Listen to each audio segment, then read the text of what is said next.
we do need to get out this motherfucker. It's just hard in general. It stinks. It's always, you know, it stinks, and then sometimes it's always cold. And just, yeah. What keeps me going is just doing movies, man. Just actors, reading up on my favorite actors and favorite filmmakers. I'm sorry that things aren't getting better for you, man. I wish I could do something. You know what I'm saying? Love you, man. Let me tell you one thing. Alright? Let me just tell you one thing, man. What keeps me going is just this one memory that always keeps me in mind. I was like 5 years old at the time, and it was right before my little sister was born. My mom took me to a play to see my father that he was going to star in. Yeah, and the play was called A Raisin in the Sun. It was at a theater at the time. It was at a little theater called the Henry Street Theater. And it was just amazing. You know, it was a small theater. It was like a small actor studio, but I mean, it didn't really matter to me. Just seeing his name on the poster. Yeah, it was painted. It wasn't like Photoshop now, but it was painted. It had a lot of colors.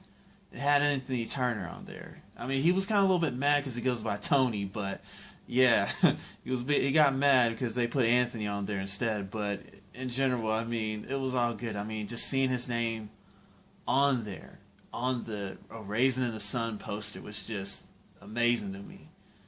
You know, it was just incredible. And then, you know, just remembering, I was just so excited to ride with my mom to get there to the theater. And then the guy that was checking our tickets, you know, we were late, maybe like 10, 15 minutes. And then he told us we had to sit in the mezzanine because of it. He was probably afraid of us, you know, sitting in the front row seat, you know, probably making a disturbance, but, you know, we had to just go ahead and just sit back there. So, and probably just thinking about it, Mom didn't mind because she just wanted to see her husband. I mean, this was incredible, and I wanted to see it too. And I just remember seeing it when the play just started. And my dad came out. He played the lead, Walter Lee. And he was a whole nother person. A whole different person from what I've seen. And I barely recognized him. And at that time, I really didn't know, you know, until now, that people could turn, you know, into other people. Like, they could just hide behind the character and not be recognizable.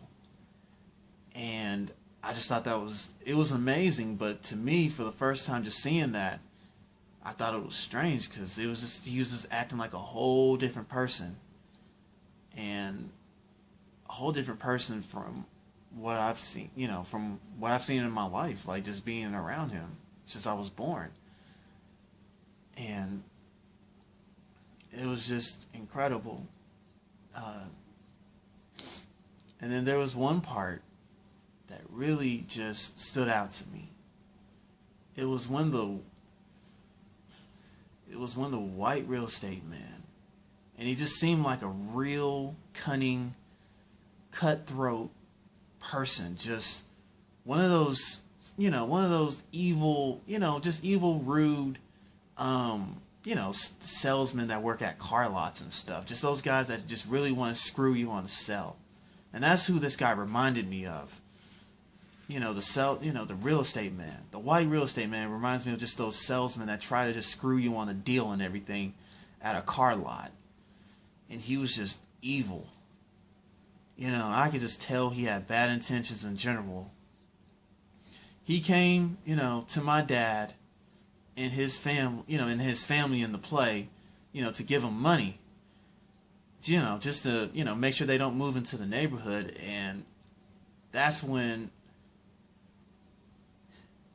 was when my dad that's when the whole play just changed. The tone of the play changed when my dad said something and stood up for what was right.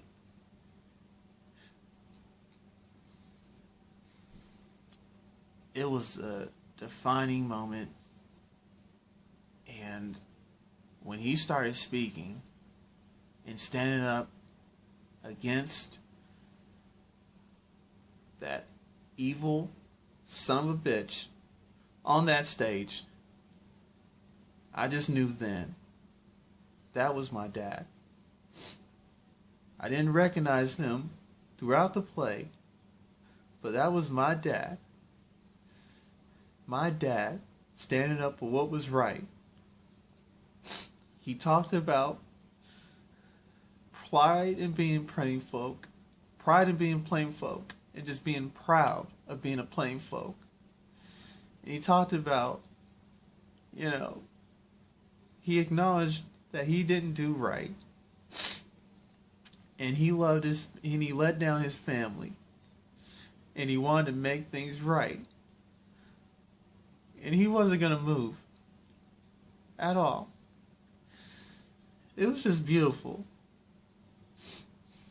It was honest, real, and truthful. And then he calls over a boy, his son, and tells him he's proud of him. And I knew right there that he was really talking about me. And it was just beautiful. For years, man, I've always wanted to be like him. He's the reason why I wanted to be an actor. Because he was honest, truthful, and had so much integrity in every performance he did. I put him up there with my heroes, man. I put him up there with Marlon Brando and Denzel Washington and Jamie Foxx and Leonardo DiCaprio. Because he was honest and authentic and always just doing everything so right and honest. And that's what I've always tried to do. All the time when I'm as an actor, I try to do what he always tried. What he did was always being honest and real. But I guess lately, I just wasn't good enough. Either I wasn't good looking enough, or charming enough, or even black enough. And it's just been hard. And man, my dad died last year. And only then did I realized that I've really taken him for granted, man.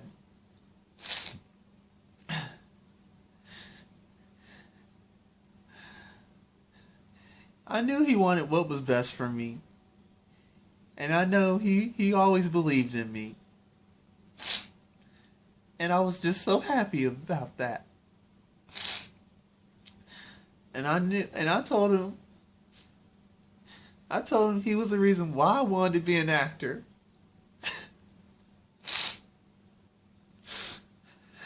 That he inspired me so much to stay true to my art and true to myself. And I promised him I was going to never let him down. And I just remember him telling me that he was so proud that I was willing to pursue my dreams no matter what. And to this day, I promised him, man, that I was going to be that I'm going to be an actor, and I'm not going to give up. And I'm going to work hard. And I just remember he told me that he was proud and he loved me.